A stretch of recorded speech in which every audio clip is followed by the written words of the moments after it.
Hi guys! It's Amy with Aim to Plan, and today we are going to be going through my August planner lineup.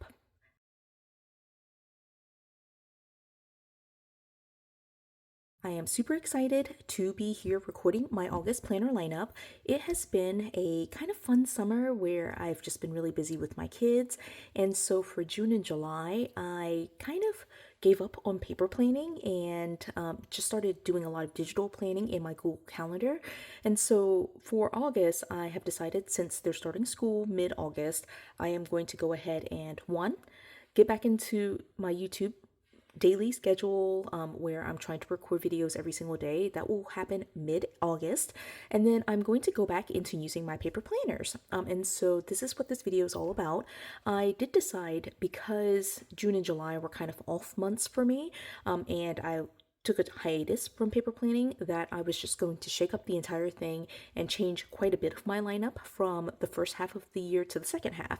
And so there are lots of changes that are in here. This will look very different from what I had in the first half of 2025, but that's part of the fun of planning, is to be able to switch things up when I need to. So we're going to go ahead and get right into it and cover all of these planners. So I've got several planners here in the stack. Some are planners, some are notebooks actually. So we're going to talk about all of these. I will say that for the most part, I have one planner here that is a classic happy planner, and then I have two big happy planners that I'm going to be using, but the remainder of the stack are like non-happy planner items that I am trying to use up. And so we're gonna just kind of do this randomly from top to bottom, just because that is kind of how I have it set up. So this first one is a book. This one has not changed actually. So in 2025, the beginning of 2025, I had this book. I was using it at the beginning as a kind of like future log. So I was tracking all of my events. I don't know if you can see that, but I whited out the future dates because I did go ahead and move that to a different system. But then after the dates were moved into a new system, like my classic happy planner essentially, I converted it to an expense tracker.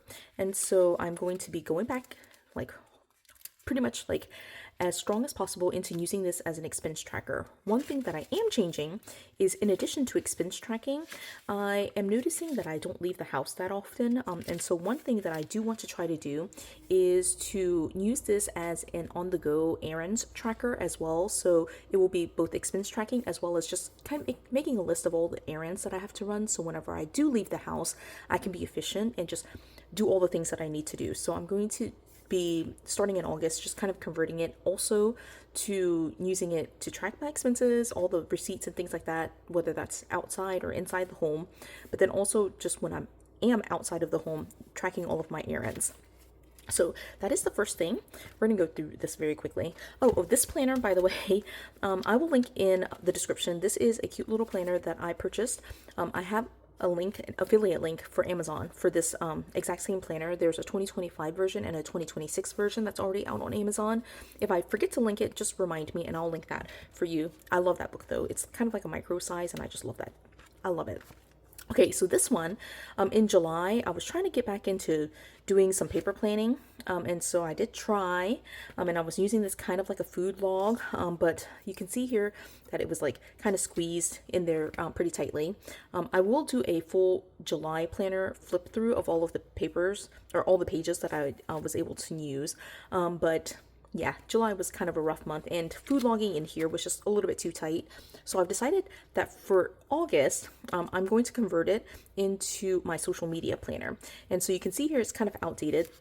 What I've been doing is pretty much just kind of like writing the or like redating it and then just kind of writing as I need to. And because I did not use some of these other pages for July, I'm just going to go back and just redate once again and convert it to August. And so I will use these pages as well as maybe a couple of extra pages to start tracking my social media. And for social media, it's pretty simple. I just kind of write my YouTube videos and any posts that I make on Instagram. I haven't been on Instagram in probably like 3 months now. And so it's just really a record of all the things that I do for social media. Sometimes I put in here like planning notes or planner notes, so like big releases from different companies, that kind of thing. But yeah, I just redate it, and you can see it's kind of like a horizontal layout. This was a Bloom planner that I got from Go Wild 2024.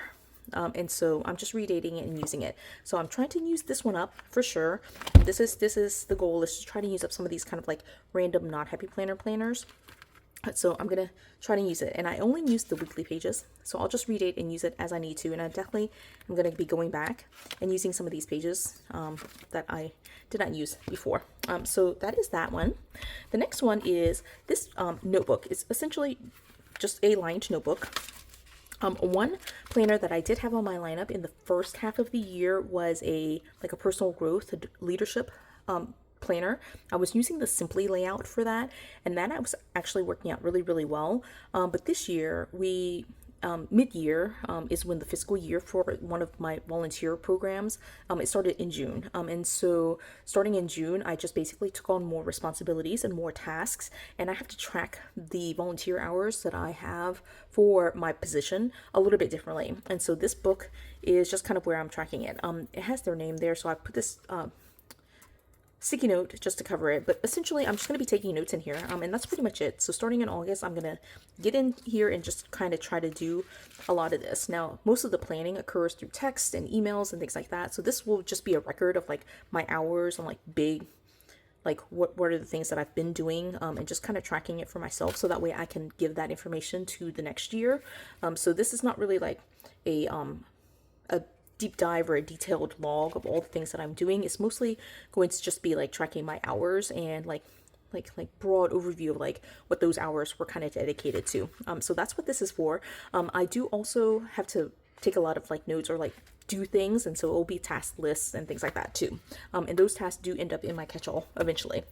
So we'll eventually get to my catch-all. I think it's at the very bottom, so we'll get there eventually. Okay, so this one, I do have another planner that goes with this. Let me try to find that. Okay, it's this one right here. So these two are in combination with each other. So in my first half of 2025, I was using for my work planner a big dashboard layout. In July, I finished the last of my dashboard layout pages in the big size. And so I am so happy. I'm patting myself on the back, giving myself a clap for finishing those pages. But that also meant that I didn't have the pages I needed to, or like was used to, in order to move into my work planning with the big dashboard. So I decided to, instead of like adapting, I'm just going to switch it up completely. And so this is my new system for August. What I'm doing is a combination of two things. First of all, I really felt like the big size was really good for me. And so I went through my stash. Again, this is an outdated, well, it is outdated for sure. So it was a 2024-2025 planner. It started July 2024 and it goes through June 2025. And so that to me was totally fine. I could redate at any point, but what I decided to do was take the July 2024 and make it July 2025. And so just to show you very quickly, I will again do a full flip through of everything, but like this week right here, the 27th of July is when I ran out of dashboard layout pages. And so literally I did 1 week in July for this planner just to kind of get it set up. And then it is a monthly planner. So like this is pages 1 and 2 for August. It has a check-in, this month's goals, top priorities, I am feeling, I am grateful for.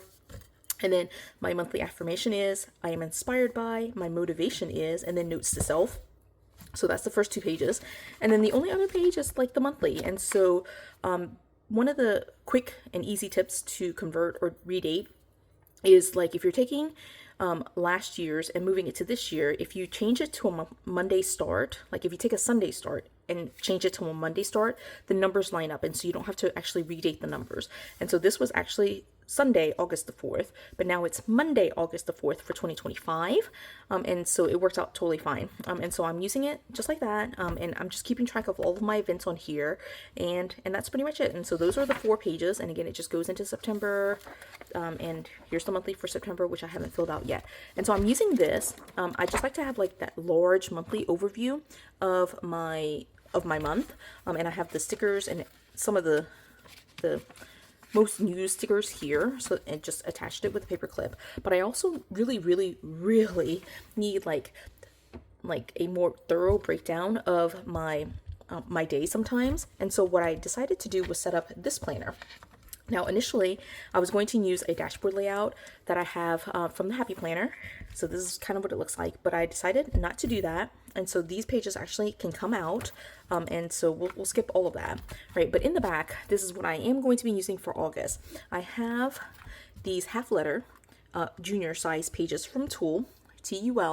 I love daily planning, especially for work, just because I can get into the nitty gritty. What I've decided to do is, instead of going and repeating the things that are in my monthly calendar, which are my events and meetings, what I'm going to do instead is just kind of highlight when I have meetings and events, but then use this side mostly for tracking all the tasks that I have finished. So this side will be, I'll highlight like, okay, like 10 o'clock I have a meeting. So I'll just highlight that there's a 10 o'clock meeting, there's an 11 o'clock meeting, that kind of thing. But then all the other lines, or even across the highlights, I'm just going to make a list of all the things I finished that day. This will be just like it looks like. It will be a to-do list. It will be all the things that I got that day. Some might be finished, some might not. But like if it's something that I got that day to do, I'll write here. And all the unfinished tasks will kind of be here, and I'll just move it to the next day.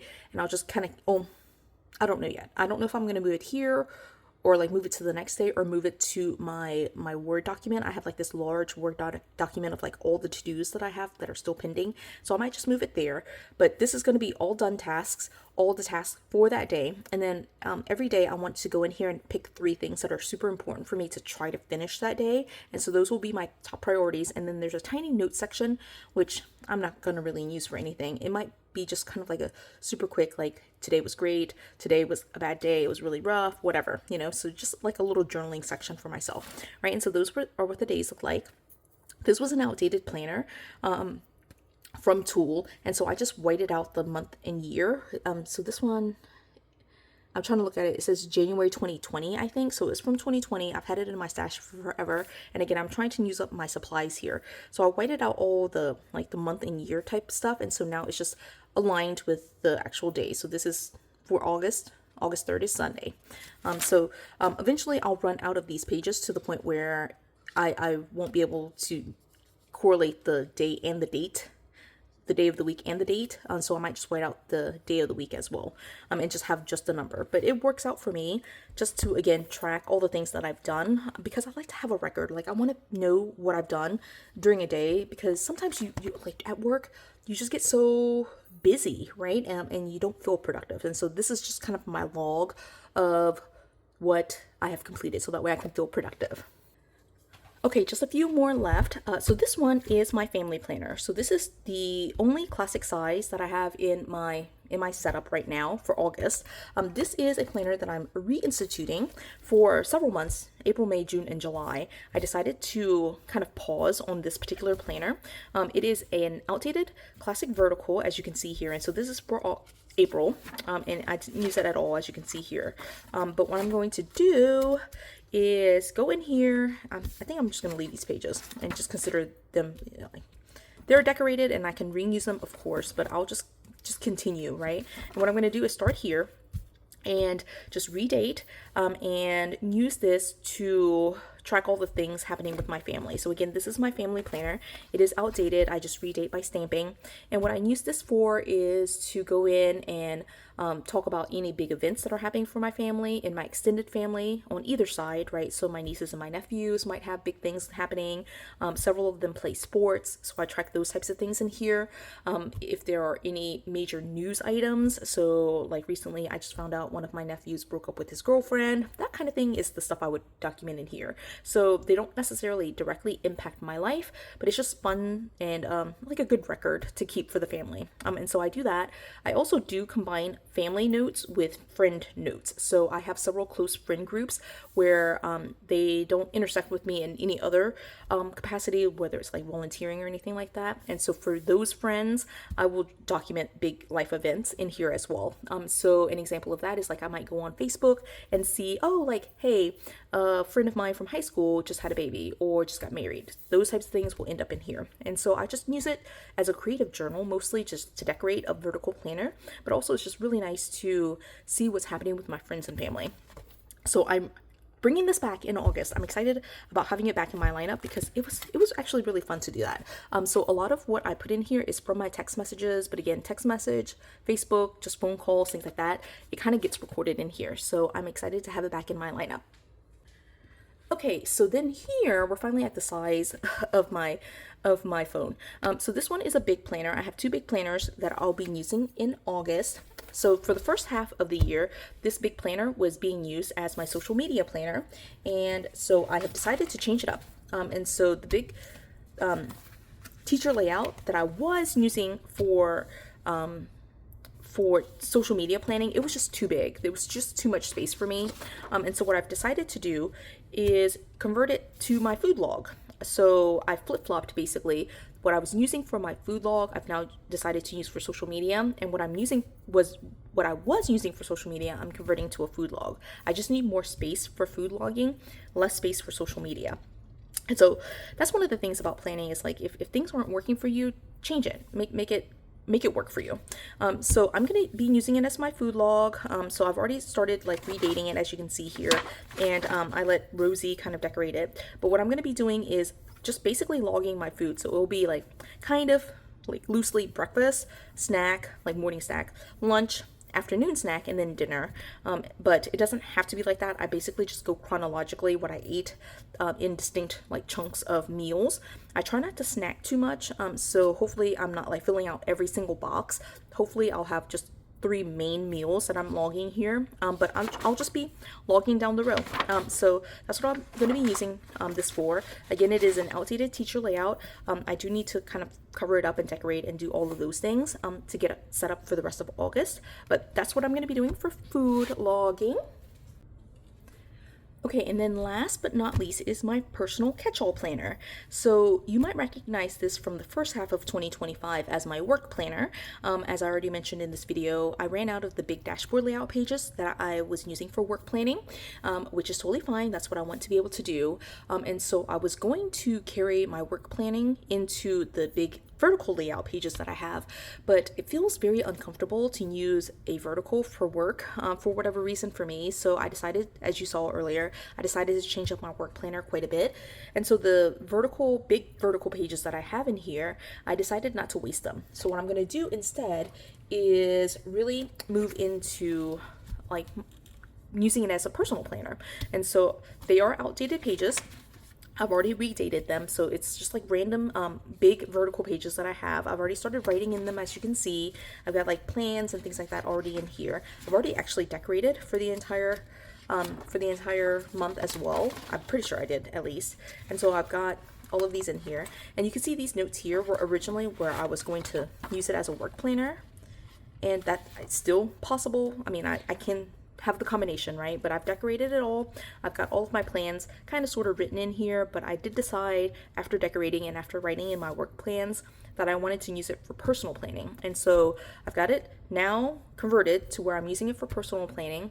One of the things that I had in the first half of 2025 was a daily planner for my personal planner, and I've decided because I'm doing daily planning with my work planner, I just need to kind of slow down, right? And so I've got this planner, it's the weekly big vertical that I'm using for personal planning. In here I have my big teacher layout pages that I'm using for food logging. In here are my classic vertical pages that I'm using for like taking notes for my family and friends. I have a monthly, basically a letter size monthly that I'm using for meetings and events for work, and then my half letter daily pages that I'm using for logging tasks for work. I also have my little notebook that I'm using to track tasks and logging my hours for my volunteer job. And then I have here the tiny, this is actually, I forgot to say the size, but it's kind of like 4x6 size that I'm using for my social media. And then of course I have this one that I'm using now for a combination of expense tracking and errands. So it's a big stack and there's lots of changes here. I am really excited about the changes, but I'm not sure how it will be. So there will be some trial and error, I think, that happens in this month, but that's also okay. Again, that's part of, for me, the fun of planning. And I still consider myself in planner piece land, even though I'm changing things around. Part of my planner piece is just being able to adapt and flex when I need to. So yeah, that's my complete planner lineup. I hope you enjoyed this video. If you did, please do give it a thumbs up. If you haven't done so already, subscribe to my channel, and until the next video, bye guys.